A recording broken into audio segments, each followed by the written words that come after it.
नमस्कार दोस्तों, आप सभी का स्वागत है एक बार फिर से अपने चैनल भक्ति की शक्ति में। तो दोस्तों, आज हम सुनेंगे खाटू श्याम जी की रोचक कथा को। आखिर कैसे बने बर्बरीक से खाटू श्याम, चलिए आज जानते हैं। लेकिन वीडियो को शुरू करने से पहले आप सभी से मेरा निवेदन है कि आप इस पूरी कथा को सच्ची आस्था के साथ सुने। जो कोई भी भक्त आज इस कथा को सच्चे मन से सुनेगा, मेरा विश्वास है कि उसकी हर मनोकामना जरूर पूरी होगी। आइए जाने इस महादानी शीशदानी के बारे में। हारे हुए इंसानों का सहारा क्यों बने वीर बर्बरीक। आइए जानते हैं बाबा खाटू श्याम जी की कहानी को। खाटू श्याम को भगवान श्री कृष्ण के कलयुगी अवतार के रूप में जाना जाता है। ऐसा कहे जाने के पीछे एक पौराणिक कथा है। राजस्थान के सीकर जिले में इनका भव्य मंदिर स्थित है, जहां हर साल बड़ी संख्या में श्रद्धालु आते हैं। लोगों का विश्वास है कि बाबा श्याम सभी की मुरादें पूरी करते हैं और रंग को राजा भी बनाते हैं। बाबा खाटू श्याम का संबंध महाभारत के काल से माना जाता है। यह पांडु पुत्र भीम के पुत्र थे।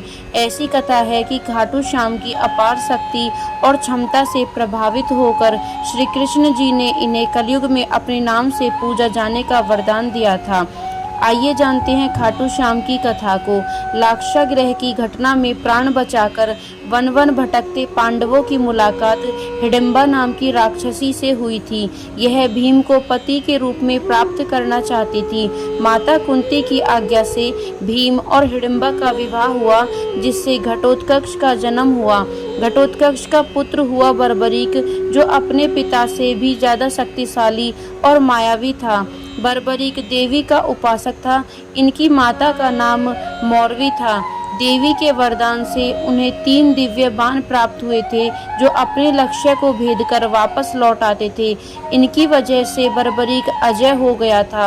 महाभारत के युद्ध के दौरान बर्बरीक युद्ध देखने के इरादे से कुरुक्षेत्र आ रहे थे, लेकिन कुरुक्षेत्र में आने से पहले इनकी माता मौरवी ने इनसे 2 वचन मांगे। एक वचन यह था कि रास्ते में यदि कोई इनसे कुछ दान मांगता है तो ये मना नहीं करेंगे, और दूसरा, जो भी पक्ष हारेगा ये उसी की तरफ से लड़ेंगे। अपनी माता को यह दोनों वचन देकर बर्बरीक कुरुक्षेत्र की तरफ निकल चुके। श्री कृष्ण जानते थे कि अगर बर्बरीक युद्ध में शामिल हुआ तो परिणाम पांडवों के विरुद्ध होगा। बर्बरीक को रोकने के लिए श्री कृष्ण गरीब ब्राह्मण बनकर बर्बरीक के सामने आए। अनजान बनते हुए श्री कृष्ण ने बर्बरीक से पूछा कि तुम कौन हो और कुरुक्षेत्र में क्यों जा रहे हो। जवाब में बर्बरीक ने बताया कि वह एक दानी योद्धा है, जो अपने एक बाण से ही महाभारत युद्ध का निर्णय कर सकता है।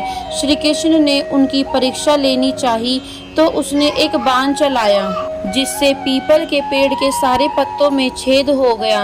एक पत्ता श्री कृष्ण के पैर के नीचे था, इसीलिए बाण पैर के ऊपर ठहर गया। श्री कृष्ण बर्बरीक की क्षमता से हैरान थे और किसी भी तरह से उसे युद्ध में भाग लेने से रोकना चाहते थे। इसके लिए श्री कृष्ण ने बर्बरीक से कहा कि तुम तो बड़े पराक्रमी हो, मुझ गरीब को कुछ दान नहीं दोगे। बर्बरीक ने जब दान मांगने के लिए कहा तो श्री कृष्ण ने बर्बरीक से उनका शीश मांग लिया। बर्बरीक समझ गए कि यह ब्राह्मण नहीं कोई और है और वास्तविक परिचय देने के लिए कहा।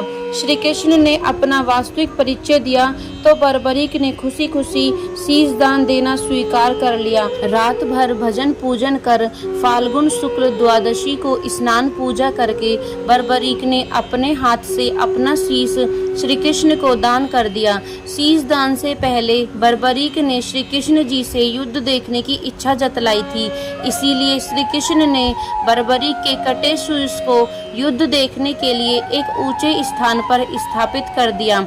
युद्ध में विजय प्राप्त होने पर पांडव विजय का श्रेय लेने के लिए वाद विवाद करने लगे।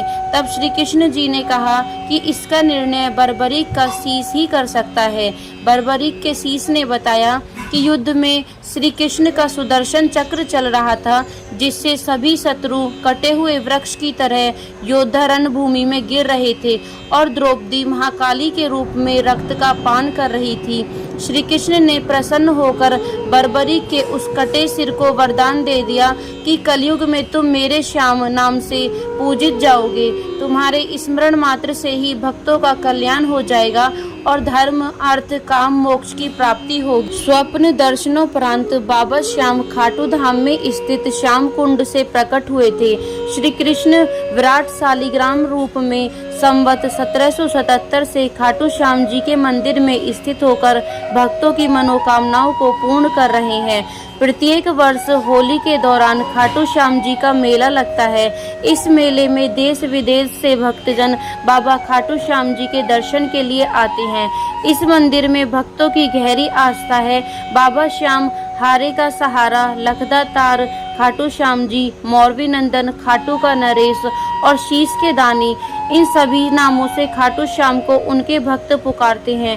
खाटू श्याम जी मेले का आकर्षण यहाँ होने वाली मानव सेवा भी है। बड़े से बड़े घराने के लोग आम आदमी की तरह यहाँ आकर श्रद्धालुओं की सेवा करते हैं। कहा जाता है ऐसा करने से पुण्य की प्राप्ति होती है। भक्तों की इस मंदिर में इतनी आस्था है कि वह अपने सुखों का श्रेय उन्हीं को देते हैं। भक्त बताते हैं कि बाबा खाटू श्याम सभी की मुरादें पूरी करते हैं। खाटू धाम में आस लगाने वालों की झोली बाबा खाली नहीं रखते हैं। तो दोस्तों, ये थी कथा बर्बरीक से खाटू श्याम बनने तक की। यदि वीडियो आपको पसंद आई हो तो चैनल को सब्सक्राइब करना बिल्कुल ना भूलें और वीडियो को लाइक एंड शेयर जरूर करें। खाटू नरेश की जय हो।